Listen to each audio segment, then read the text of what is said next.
Second time, and I call the member for Tangney. Thank you, Deputy Speaker.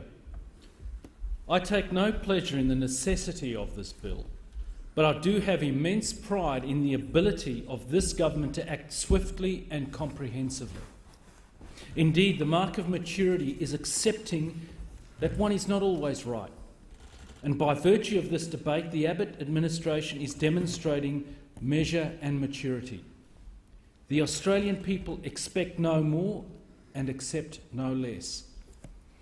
For the legitimacy of this government, or any government, flows from parties acknowledging and upholding the modern democratic social contract. Our coalition government put a simple proposition to the people at the last election: elect the coalition government to office and get safety and security as watchwords of everything we do.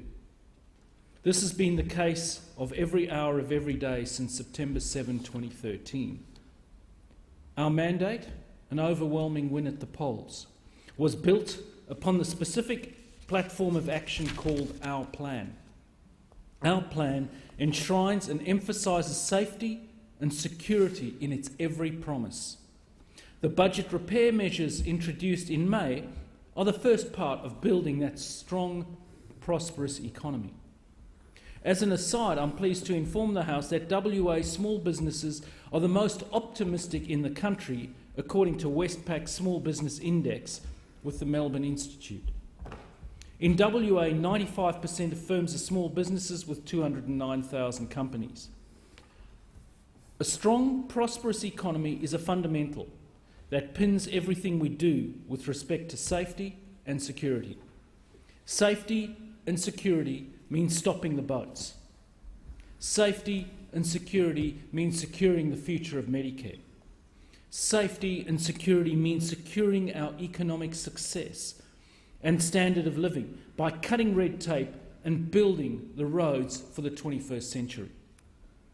However, above all the aforementioned, is rule number one. The prima facie deal maker and breaker of the modern state is to protect all the citizens of the state. When Hobbes wrote of a most basic social contract in Leviathan, his only ask of the ruler was to protect the lives of the ruled, not to improve them, just to keep them alive. Thankfully, our modern concepts of a state's obligations have evolved far beyond just protecting lives that were nasty, brutish and short. From that time in 16th century England, right up through the centuries, every significant thinker has understood that the overriding obligation of government is to protect the citizenry. A government has no right to rule if it cannot do that most basic task. And so it is with this bill. The swift action of the Abbott government demonstrates to all that national security is the important issue. National security rates above any partisan divide. For in truth, an attack on one Australian is an attack on all Australians. In this nation of many threads, our rich and colourful patchwork is maintained and sustained by a sense of mutual obligation and mateship. I welcome the constructive comments and amendments to the Counter-Terrorism Bill. In the first instance, I knew instinctively of the importance of sunset clauses in the legislation. At all times when we legislate, we must be cognizant of its immediate effect on civil liberties. But also we must consider what would happen in the worst-case scenario. What would happen if the new law were to be misused or manipulated? These considerations must be fair and reasonable, not hyperbolic or hysterical. I would like to acknowledge the industry of the Attorney General, but also the reasonableness and vision of the man. By this I refer to the amendments put up in the other place by the Australian Greens and specifically Senator Penny Wright. Changing 12 hours to 8 hours for detention powers may not seem like a big deal, and it isn't. The big deal is getting this bill passed and giving our law enforcement and security agencies the powers that they have asked for. That is the crux of this debate. The thing pivots on giving the people that protect us the power that they need to do just that. The amendments tabled by the Greens and subsequently incorporated into this bill specify Australia's obligations under the Convention Against Torture. I would remind my colleagues that we are at war with a murderous death cult. War of the kind being waged by non-state actors, as such, has been seen in recent times, and it's not subject to international agreement, rules or protocols. I'm not advocating fire with fire or an eye for an eye approach. That is neither moral nor sensible in the short or the long term. I'm simply invoking a consideration of the changing nature of the threat that our nation faces. It is war, but not as we know it. It is asymmetric, it is brutal, and it is everywhere. So, as I welcome and applaud the Team Australia approach adopted by the Labor Party, I would also counsel that others pay heed to US President Thomas Jefferson when he said, "The price of liberty is eternal vigilance." When the current media interest dies away, we as legislators must still be vigilant. As I stated earlier, I see the incorporation of the final recommendation of the Parliamentary Joint Committee on Intelligence and Security as a sign of good and responsive government. This bill is critically important to protecting and supporting the operations of the ADF in current operations against IS in Iraq.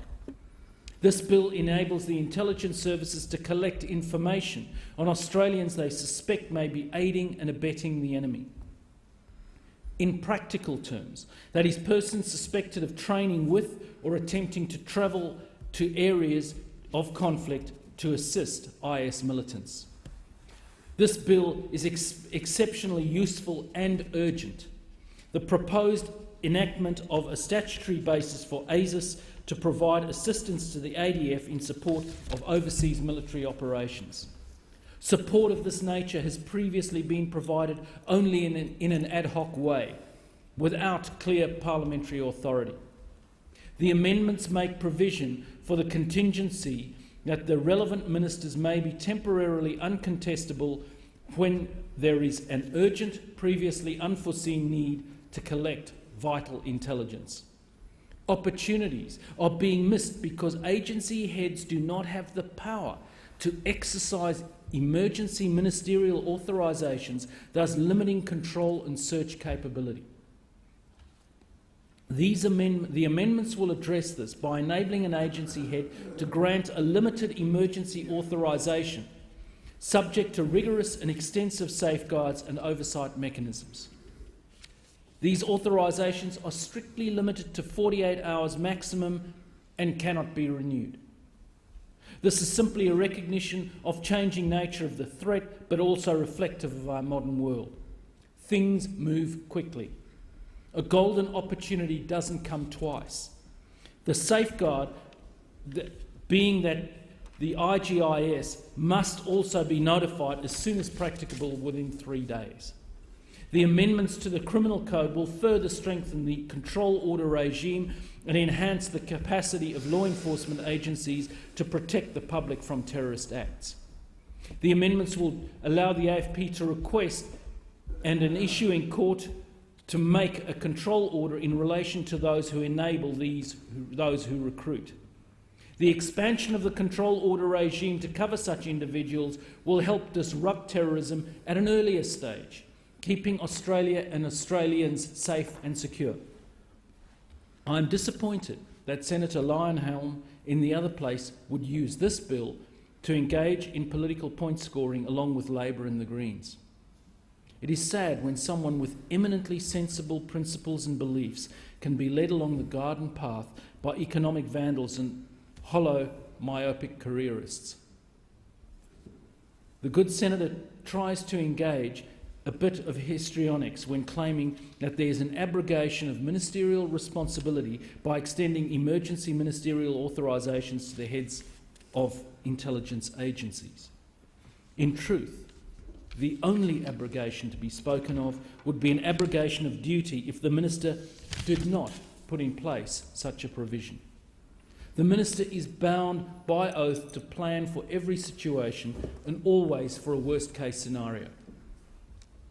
So the argument coming out of the other place of a Minister looking to pass the buck to the heads of agencies is superficially a little bit attractive, perhaps a bit like a drag queen, a pig with lipstick or anything out of Labor.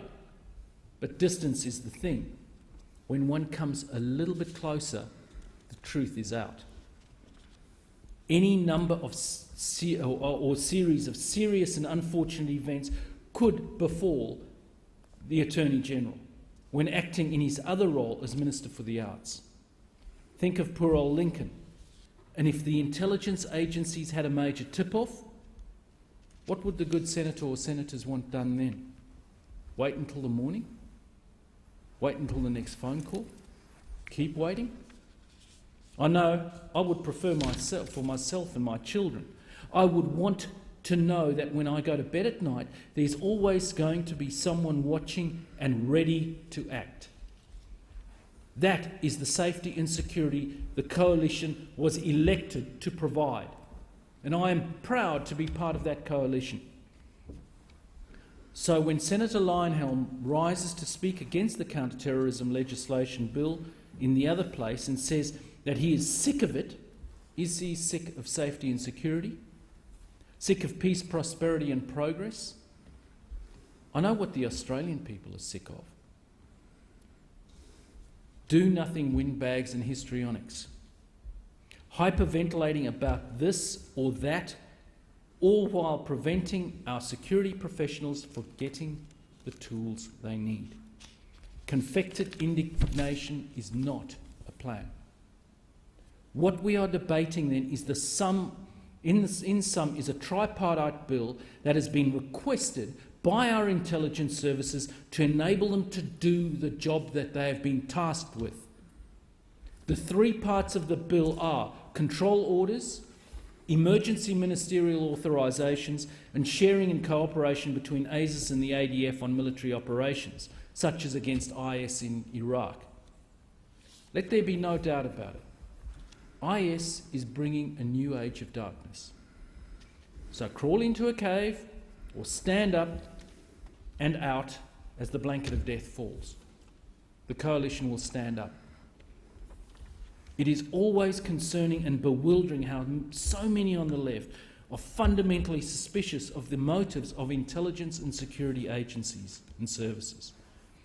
Senator Rice is in the other place invoked the PJCIS to give seeming credibility to outlandish accusations and hyperbole, that somehow these technical amendments to facilitate greater active cooperation between ASIS and the ADF on a mission, quote, may lead to ASIS being involved in the targeted killing of Australian citizens. A sick, dark fantasy that plays into the hand of the terrorist killers.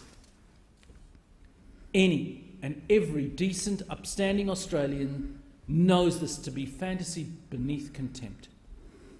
This bill is one more that again builds a solid foundation for increased hope, reward and opportunity. For in the final analysis, our country would be wise to heed the words of former US President Ronald Reagan. Freedom is never more than one generation away from extinction. We didn't pass it to our children in the bloodstream. It must be fought for, protected, and handed on to them for them to do the same. In short, freedom isn't free. Someone, somewhere, always pays a price. I